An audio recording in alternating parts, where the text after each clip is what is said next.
am a licensed marriage and family therapist and certified sex therapist through ASAC. I also am a Tantra healer and heart and soul healer as well. So I integrate both of those things into my practice. Incredible. So it's kind of like that formal with the Hmm. spiritual. Absolutely, absolutely. And so I specialize at looking at things from a post-traumatic growth perspective as well as a transpersonal psychology perspective. So it incorporates the mind, the body, and the spirit. And the post-traumatic growth is more like the transformation of a butterfly. And so I'm better in spite because of the situation as opposed to in spite of it. And it's more of a focus of post-traumatic stress disorder as opposed to post-traumatic growth, which says I fell apart, but I'm bigger, I'm wiser, and I'm stronger because of this experience. So it's a different kind of things. I'm sure most people have heard of couple and family therapy. They've heard of sex therapy, but maybe there are people that have not heard of Tantra. So, for those that don't know, will you share with us a little bit about what exactly that is? Is basically, if I can put it simply, it's releasing pain through pleasure. But a lot of us sometimes have blockages from trauma, disappointments, and things like that. And so the goal is to get people back to the natal template, as they called it, to get back to the self that they were always meant to be from the day they were born. So it's really, it's but a lot of it is removing blockages. Sometimes, people are like really who crying and things like that, and but it's to release, and so because a lot of times people think tantra is purely sexual when it's really not, and that's a huge misconception, especially in the West. But it's really, the sexual component or the sexual sensation component is only a slice of the pie. The majority of it is about healing and creating and living a lifestyle of bliss, happiness, peace. And that is not a state of mind; it's literally a state of being. So it's quite a process, but a lot of people don't really fully understand that. So, but it is pleasurable. And then a majority of my clientele, I do have some men, but are women. And so, and some of these women have never even experienced really true pleasure, let alone even orgasm. And so it creates the opportunity for them to experience themselves. To see themselves as a sensual and a sexual being, and to allow themselves to experience the pleasure that they deserve to have. So beautifully said. You used a phrase that I really like. Did you say healing through pleasure? Healing through, yeah, so you're releasing pain through pleasure. Releasing, okay. So releasing the pain through the Through pleasure. pleasure. Yes. I feel like that's such a powerful statement, releasing pain through pleasure for many reasons. As I'm sure you know better than many people, in general, it seems like society is quite uncomfortable with pleasure. And so to be Mm. using pleasure to release the pain, that seems like there's, I'm sure, a lot of stigma around that. I know that, and maybe you can speak to this a little bit, but you mentioned that, majority of who you're seeing for this is women. And Mm-hmm. I Mm-hmm. wonder if part of that is because there's stigma around men doing things like this. Men don't feel comfortable to do things like this. And in fact, I think that sometimes that's part of why, like on our platform, Live Jasmine, numbers are so high because men don't feel comfortable always going to a traditional therapist office. However, when they're talking to a model and sometimes sharing very similar things that you might with a therapist, that Absolutely. might seem more psychologically acceptable to them. I'm curious your thoughts. Yeah. Yeah, definitely. Because I think it is easier to say that I'm talking on this platform about this particular thing versus another. Because even when people say I got my coach, that doesn't sound as stigmatizing as, oh, my therapist. So coaches are like, oh, yeah, that's the thing. Oh, my coach. But it's like oh, I'm not saying a therapist because then it leads to some type of assumption like crazy or any of those stigmas that are attached to mental health, you know what I mean, and that's what makes it difficult, especially for men. So I honor the men who do make those decisions to take that, and I always tell them it's a strength, it's not a weakness, it's not anything wrong with you, it's something right with you. because you recognize that you need something. There's some guidance, you know. And so even in the tantric work, you know, I believe men need some of the most powerful sessions I've had with men who chose to allow themselves to heal. But you have to make the choice to do so, even in the therapeutic context. So it is safer to say like, oh, I can talk to this model over here versus talk to a therapist. It's like I don't. It's just the title attached to it, you know. I'm still stuck on this releasing pain through pleasure. So you're telling me that people can actually heal through pleasure? Absolutely. Pleasure is incredibly healing. You know, especially for women, because they call it the pleasure gap, you know, in the sex therapy world. And, you know, because of the percentage of women who actually said that they actually have had orgasm. Orgasm and climax is two different things, right? Orgasm, or climax, let me say, is more of a physiological response to a stimuli, right? So if I stimulate something long enough, boom, climax. Orgasm, however, is something that happens in the heart. It radiates throughout your entire being. Completely different thing. That's the thing that creates healing. And so you have an orgasm. If you ever eat some fruit or anything or smell something afterwards, like a flower, it smells 20 times better. But it's not that the flower, your senses are heightened, but you're smelling the essence of yourself on that thing or tasting the essence of yourself. I remember having a piece of watermelon after a table session. Said, "This is the best star watermelon I ever had in my life." And the person worked on me. He was like, "That's you.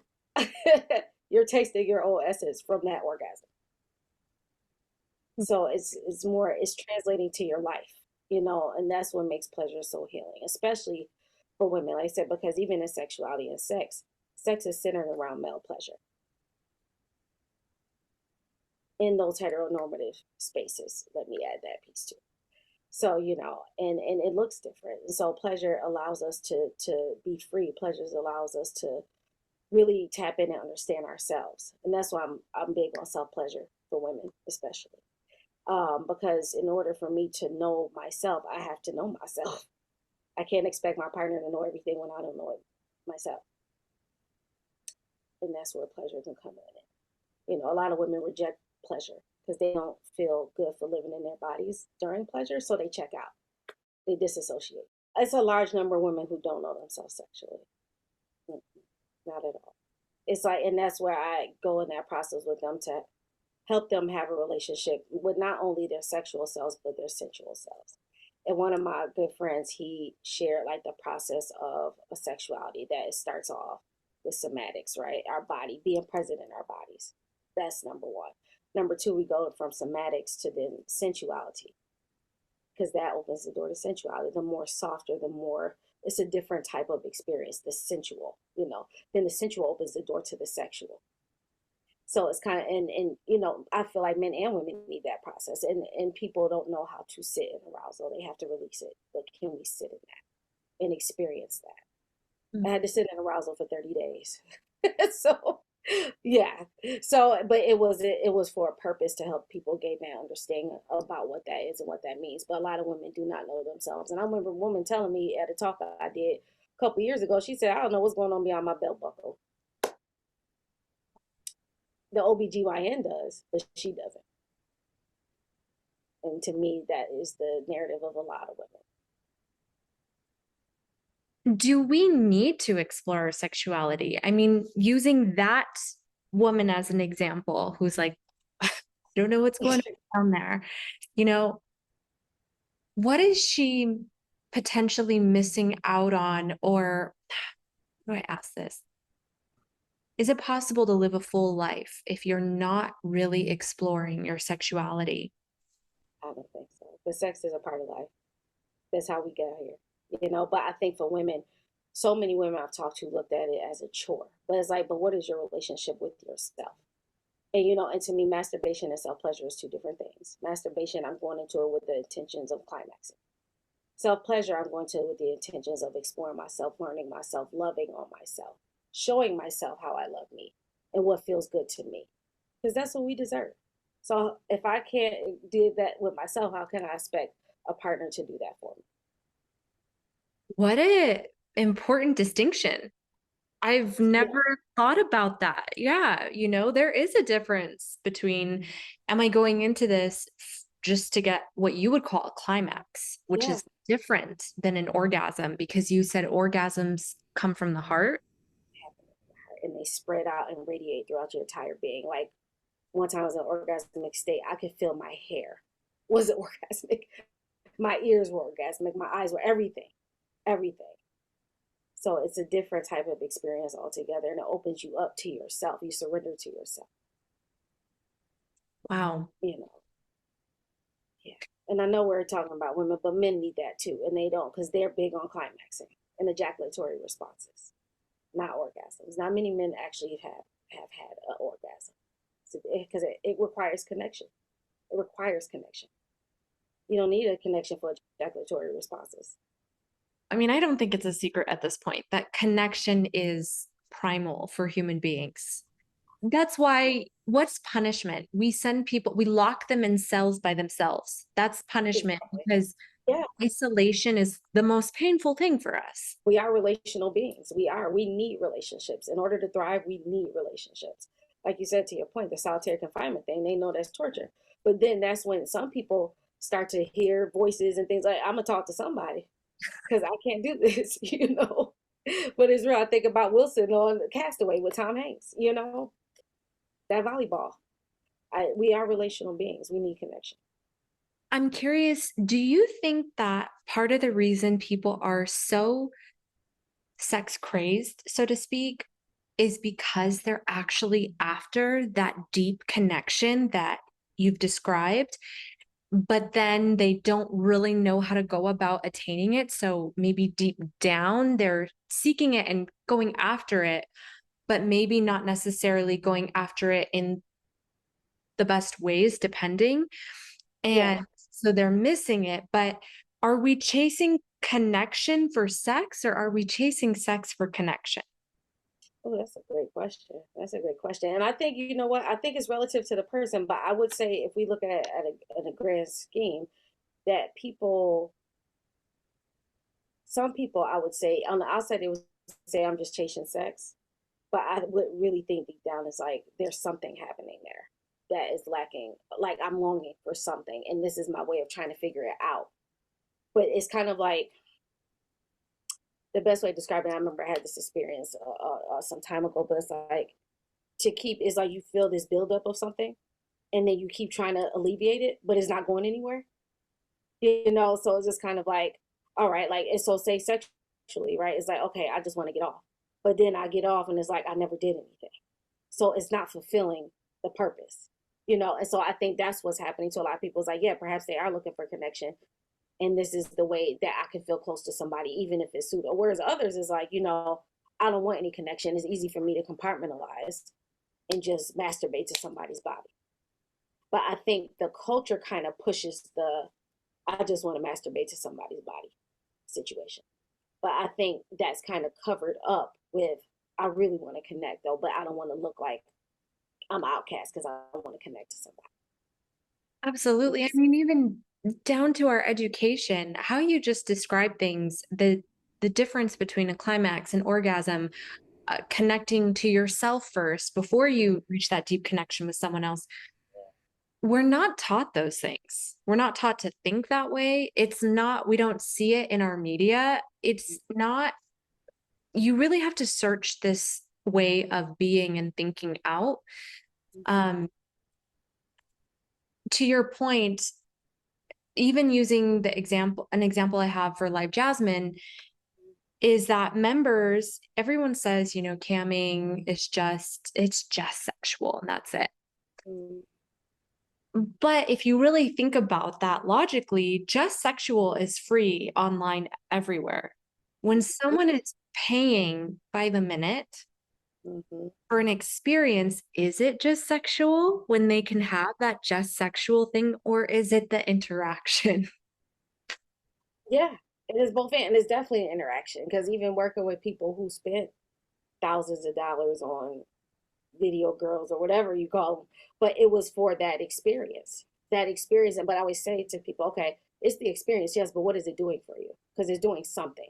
And you know, whether it's like, you know, even with people who spend a lot of money on exotic dancers, you know. And I remember a man telling me clear as day, he was like, because I feel wanted, even though I'm paying for it, it gives me this false reality that I feel wanted. So it's the sexual thing, but it's also what's underneath it as well. And I It's like to go with what's underneath. it's like actually meeting a need. This, like the example you just gave, that particular man had a need to feel wanted, and that need was not being met anywhere else in his life. So he was willing to pay for that need to be met. Mm-hmm. Absolutely, absolutely. And it's so that, you know, the world of sex and sexuality is so vast. I felt like a fish out of water when I went into the sex therapist journey. At the time, I was already almost 10 years, a little over 10 years as a marriage and family therapist, but never delved in. So it was like a fish out of water. So I had to learn a lot about different fetishes, different, you know, kink, all BDSM, all that stuff, and why people did what they did. And for some people, you know, it's very empowering, just like kink and fetishism. You know, the kink is what I like. The fetish is what empowers me. As one of my good friends has said. Yeah. So, what you're saying is even things down to our kinks, fetishes, those are all serving some underlying need. It's not a sexual, I mean, it's partly sexual. Both ends. Yeah. That's like the Yeah. vehicle that's getting you to where you really want to go, which is some underlying need. Yeah, absolutely. And the sexual, and that's why I said they both can exist in the same space. That it can be sexual, but it's also providing a need that I have, or it's fulfilling a need that I have. Whether it's to feel wanted, whether it's to feel sexy, whether it's to feel desired, whether it's to feel humiliated because they're in a position of power and they want to be dominated. It's a lot of different reasons for things like that. You know, lots of different reasons. But I do get to the why. Like, why is this? What function is this serving? And if it's not causing dysfunction in life, great. I say if it's not broke, we don't fix it.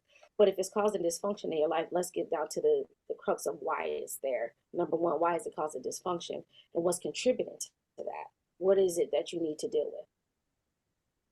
Yeah, that's a really healthy perspective for people listening. I know sometimes people are wondering, do I have a problem?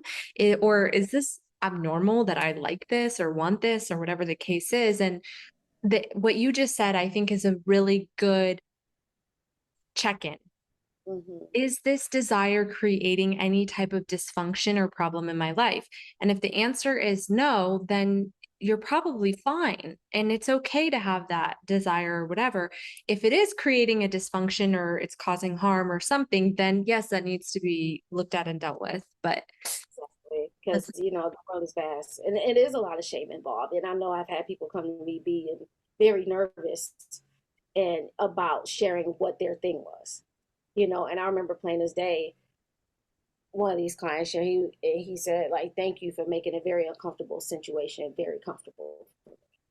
And that's what it's about: holding space, creating a safe space for people to just share what it is that they have going on, so you know they can feel free to express and be themselves. And then we can get down to like, if it feel like it is impeding on your functionality in your relationships, let's figure out how to shift that in such a way where it's not doing that. why do so many of us have so much shame around our sexuality? Yeah, it's taboo, right? Because I think it's so much shame involved. And then you think about culture, think about religion, you know, how those things impact how we view sex and how we look at sex, you know. And then in my mind, God made it. It's, you know, for reason that, you know, sex is divine. And I always say sexuality is spirituality, you know, so it opens the door for the divine to enter, you know. So it's just kind of one of those things where it's, you know, a lot of it is shame based. And I think a lot of it has to do, though society promotes sex, the religion and society kind of, you know, coincide or go neck and neck. So, you know, in one phase, we say, oh, this society, but over here, when we go into religious spaces, it's like, oh, no, that's not okay. You don't, you know, and it's kind of not to say that they all say that it's not okay, but they say it's only okay in certain contexts, like marriage, for example. And I'm, of course, privileged in the Christian faith. I can't speak for others. But in regard to what I knew growing up as a Christian, it was just like, that's just something you don't do until you're married. But then that becomes an issue more for women than so for men, Mm. because once I'm married, my mind and my body has to catch up to the fact that it's okay to have sex now after I spent all these years feeling like it wasn't okay. So how do I reconcile that? That is actually, I think, a really important discussion where, because we are still very much so in abstinence and purity consciousness and culture, where it's about, okay, sex is dangerous, be very careful. Mm, But then when you do reach the circumstance that you are comfortable or that you've been trained to be comfortable, yeah, where does all that training go? Like, isn't sex still dangerous in at least in your subconscious mind? And are you going to have reactions to that? I mean, we could exactly. be really hurting people by teaching this way? Absolutely. And that is the thing because I find, once again, a lot of women, because for men, it's not that same type of pressure. It's just not. But for women, it is. So they have to sit with that. I've had clients who were in their 30s, almost 40s, who were still virgins for that reason, and that's a lot to sit with. It's a lot of pressure. But what they don't take into consideration is context. If we're looking at the Bible, these people were getting married, aka having sex in their teenage years. When Right. does when does sexual feelings start to occur? In teenage years. It makes sense. That happens for a reason, sexual development. But it's just kind of like, oh, don't do it. And granted, yes, are there risk factors? Absolutely. It's about being safe and careful too, and caring about your body. Absolutely. I wouldn't say, hey, have sex unprotected with 20,000. You know what I mean? But it's okay to be expressive in your sexuality or sexual self as long as you're honoring yourself and your body, Yeah, I you think know. that's important, honoring yourself and your body. What's really interesting about you is that, there's, especially here in the US, there's like a huge divide where it's still very Western education and healing or very Eastern or spiritual education and healing.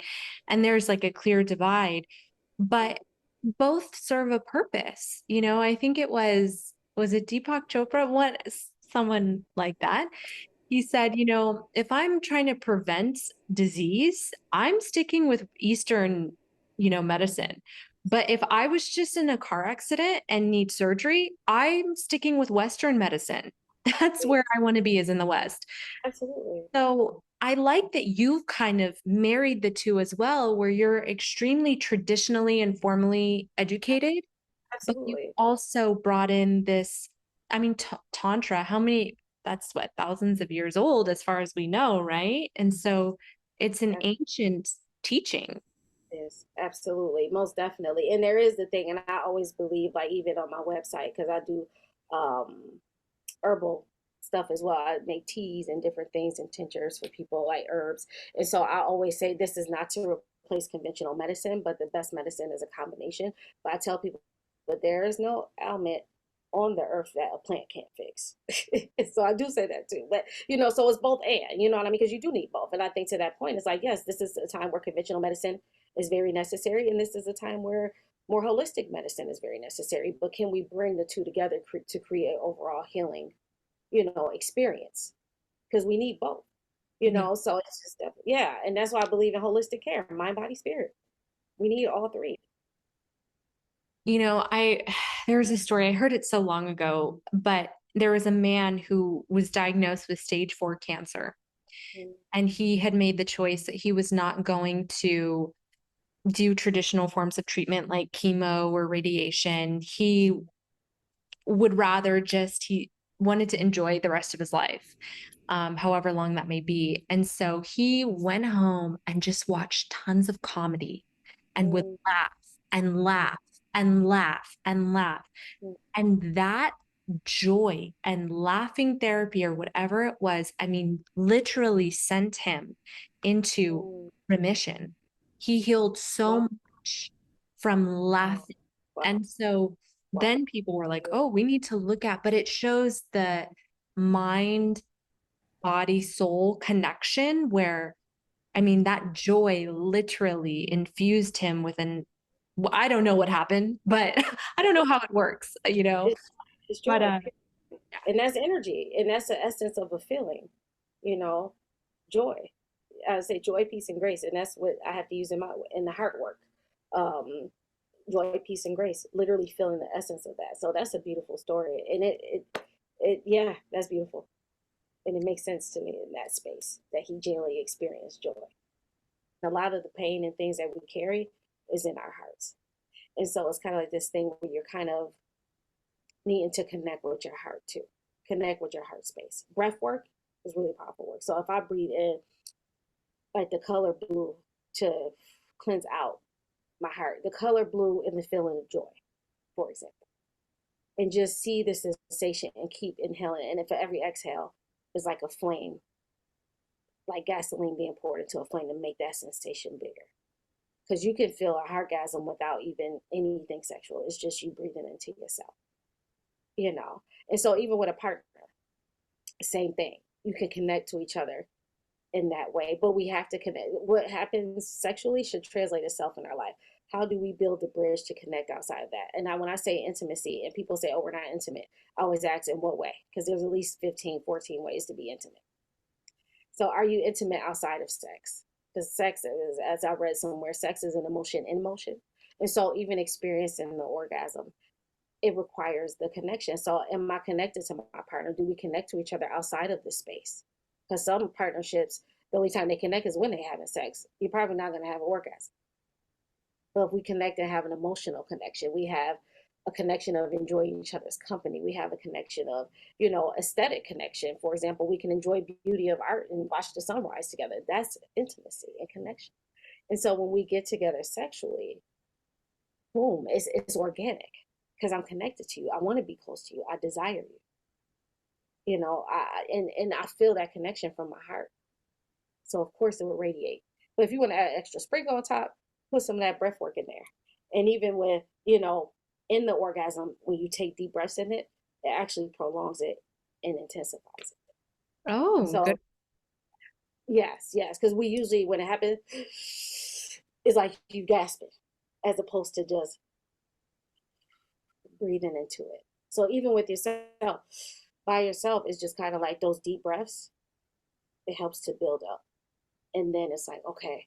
But it's going into it with intention. Because what do I want to see coming out of this? And even with sex, one of my colleagues shared and friend that when I set intentions, that I should come out of the experience better than I did coming in. So Hmm. what did I feel in that interaction? Even in my heart. Did I release something in that orgasm? Did I release some pain that I've been holding on to? Did I release that trauma? Did I release that, especially the inner child? Did I release some stuff that happened in my childhood in that experience? Because orgasms, it's the energy of the release, but orgasms help to create the life that you want. So if I want to release that, let me release it in the orgasm. I mean, it makes sense because it essentially is part of the energy that creates life. And that's powerful. I mean, that's the greatest miracle on earth. So, Absolutely. Absolutely. if you could give one message to everyone in the world about human sexuality that they just don't get right now, what would the message As I shared earlier, that sexuality is spirituality. And so allow spirit to assist you in your healing because sex is healing. It can be healing. People use sex for harm, but sex can also be very healing. It's just allowing yourself to be in that space and that for the person you're with, if it's outside of just you, to hold space for each other, to create a safe space for each other in that because it's a very vulnerable space, but to genuinely hold space and just be. be? I love how you said that sex can be healing. And I'm curious, I mean, to be fair, we've seen that on Live Jasmine, where members have these very strong connections with the models, have times reported to the model feeling suicidal, just Mm-hmm. needed, just needed something, just some type of connection. Absolutely. And that whatever the model was able to give to them that met whatever need they needed has at times been enough to maybe get them through a hump before they get a little bit of hope and then maybe they do something else that helps them further, but it kind of got them out of a hole, so to speak. Mm-hmm. And using the example you brought up earlier of someone who mentioned to you, he spent a lot of money just to feel wanted at a club. And I'm curious, even those experiences that are using the energy of sexuality, they're they are paying though for the experience. Do you Hmm. think honestly that even that is healing for them? It can be, and how they interpret it and their intention. If it's not hurting anybody, that's the main thing.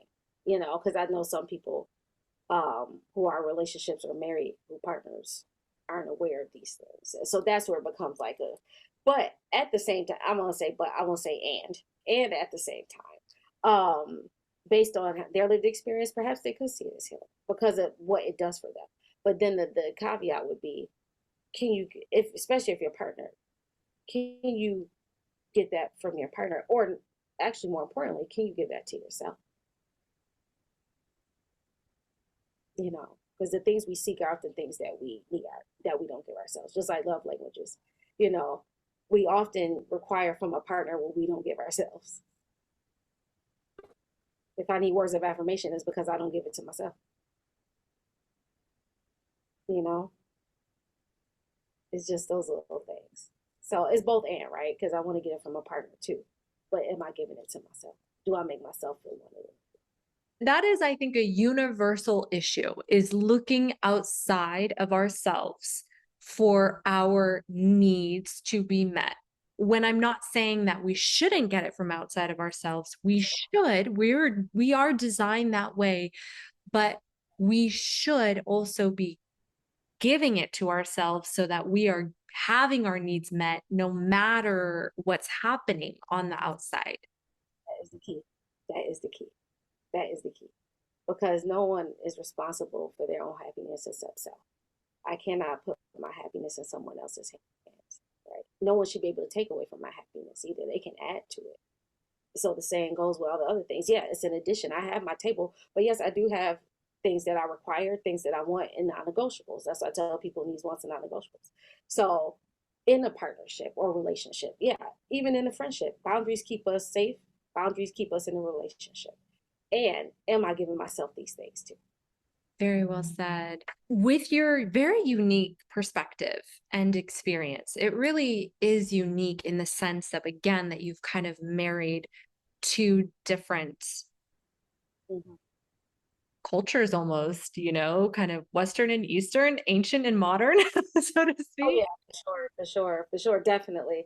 Yeah, which is hard. And and even some of the work that I learned in the shamanic tantra, it's ancient things from the West that people don't even know about. And that's a lot of that is color, informed by this type of tantra that I do as well. It's a lot of Western indigenous practices that people don't even know about, because it is mostly in the East. But like you said, it's very ancient, and then the modern, and then just kind of joining those together with a lot of Eastern concepts. So it's like everything, right? It incorporates everything. And I always say, even in religion, there is always a common thread amongst all of them. There's a common thread, whether it's a different name, the energy is still the same, So it's just they giving it its titles, And so with that, it just tantra is the weaving of everything together.